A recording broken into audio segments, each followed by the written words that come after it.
pemirsa, untuk membahas kasus pembunuhan oleh remaja 14 tahun terhadap ayah dan neneknya sudah bergabung bersama kami melalui sambungan Zoom kriminolog Hanifah Hasna. Selamat malam, Bu Hanifah. Selamat malam, Mbak. Baik, Bu Hanifah, apa saja kemungkinan motif yang bisa mendorong seorang remaja berusia 14 tahun ini melakukan tindakan ekstrim seperti ini? Ya, baik. Biasanya motif itu ada dua sebetulnya ya. Yang pertama adalah instrumental, segala sesuatu yang berhubungan dengan psikologis. Jadi kemarahan, kebencian, dendam, kebutuhan atau hak yang tidak terpenuhi. Hak itu kan macam-macam ya, hak untuk mengungkapkan pendapat, hak berbicara gitu, hak kebebasan berpikir gitu. Yang kedua adalah material. Material itu segala sesuatu yang berhubungan dengan kedudukan, dengan harta benda, sepertinya tidak mengarah ke situ ya, karena ini masih anak umur 14 tahun. Lalu selanjutnya ada tambahan kondisi-kondisi tertentu yang berkaitan dengan perilaku menyimpang. Perilaku menyimpang itu bisa yang dilakukan secara sadar, yaitu dengan minuman keras atau narkoba, atau justru ada gangguan kesehatan mental gitu ya. Nah, kesehatan mental ini yang harus diketahui atau diperiksa langsung oleh tim medis karena berhubungan dengan kondisi kejiwaan gitu. Baik, beredar juga di media sosial sebelumnya bahwa ada dugaan tekanan dari orang tua untuk prestasi anak, yaitu si pelaku ini, di mana apalagi si anak ini juga menurut informasi merupakan anak sematawayang atau anak tunggal begitu. Apakah ada kemungkinan bahwa tindakan ini dipicu oleh tekanan dari orang tua seperti itu, Bu? Ya, sangat mungkin. Jadi sebetulnya kalau ini dilakukan secara normal karena dia itu mengalami kemarahan yang besar sehingga dia melakukan agresivitas terhadap orang tuanya, berarti kan konfliknya berkepanjangan. Tidak ujuk-ujuk ada terus ujuk-ujuk dia marah gitu ya. Walaupun mungkin ketika dia melakukan pembunuhan itu secara impulsif, jadi dia marah lalu dia melakukan pembunuhan. Walaupun demikian, tetap kita harus melihat dari belakang ya ke belakang bahwa prosesnya ketika orang tua tidur. Berarti ini dalam kondisi yang sangat tenang.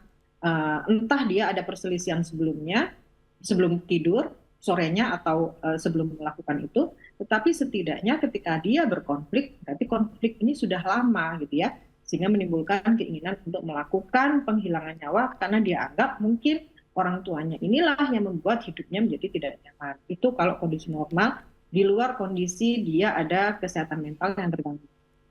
Berarti faktor kondisi mental atau gangguan psikologis ini juga bisa menjadi pemicu yang lebih dalam begitu ya, Bu ya? Ya, betul sekali.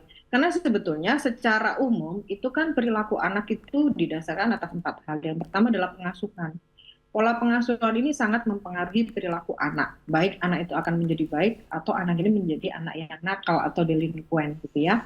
Nah, pengasuhannya seperti apa? Pengasuhan yang terlalu otoritas itu membuat anak juga menjadi ingin memberontak. Tetapi pengasuhan secara permisif itu juga membuat anak juga akan melakukan hal-hal di luar nalar kita karena dia merasa bahwa apapun yang dilakukan itu diperbolehkan oleh orang tua. Yang kedua, bagaimana lingkungan dia gitu, bagaimana teman-temannya, apakah dia selama ini hidup dalam lingkungan yang abusive gitu, yang biasa melakukan kekerasan sehingga dia menganggap bahwa kekerasan itu adalah salah satu cara untuk menyelesaikan kesalahan. Lalu bagaimana dengan media yang dia konsumsi, yang dia akses selama ini, apakah mengandung kekerasan sehingga dia tahu bagaimana cara menghabisi seseorang ketika dia merasa bermasalah dengan orang itu. Jadi multifaktor sebelum dia melakukan kekerasan terhadap orang tua. Baik, berarti tadi peran pengasuhan, kemudian juga lingkungan, serta media yang mungkin dia tonton begitu. Ini juga bisa membentuk perilaku anak hingga dapat melakukan hal ekstrim seperti ini ya, Bu ya? Ya, betul sekali. Jadi multifaktor, jadi yang dilihat itu semua. Lalu ada lagi kontrol sosial seperti apa gitu kan, yang kalau keterangan dari security, dari tetangga dia adalah anak yang baik. Tapi kita belum tahu ya keterangan dari teman-temannya seperti apa. Apakah dia anak yang antisosial? Apakah dia benar-benar anak yang kata berita yang lain itu skizofren, sering mendengarkan bisikan-bisikan gitu ya. Nah, bisikan-bisikan itu kan nggak hanya satu kali bisikan terus dia melakukan kejahatan, pasti lebih dari 6 bulan.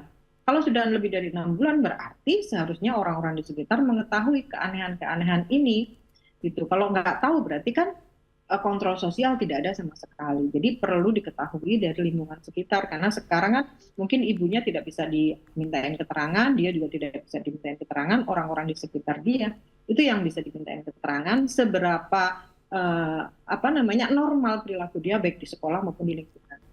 Baik, berarti terkait dengan kontrol sosial tadi berarti sebelumnya bisa jadi ada tanda-tanda atau sinyal dari perilaku remaja yang bisa menjadi peringatan bahwa mereka ini mungkin memiliki potensi untuk bertindak agresif begitu, Bu? Benar sekali. Nih, misalnya nih anak ini tidak punya teman. Anak-anak yang tidak punya teman, tidak pernah bercerita, di luar anak ini dianggap sebagai anak introvert. Anak introvert itu punya teman gitu, bukan berarti anak introvert itu tidak punya kepercayaan diri. Tetapi ketika dia hidup menyendiri, antisosial, bagaimana cara dia menyelesaikan permasalahannya gitu ya. Satu lagi, setiap remaja itu biasanya kontrol dirinya kurang gitu. Nah, biasanya kontrol diri itu bisa dikendalikan ketika ada masukan dari orang tua, kedekatan dari orang tua, kedekatan dengan guru, kedekatan dengan teman-teman, sehingga mereka bisa mengalihkan dan mencari solusi terbaik dari masalah yang dia rasakan. Seperti itu. Baik. Terima kasih banyak Ibu Hanifah Hasna atas waktunya sudah bergabung bersama iNewsroom malam hari ini. Terima kasih dan salam sehat selalu, Ibu. Sama Mbak Diandra, selamat malam.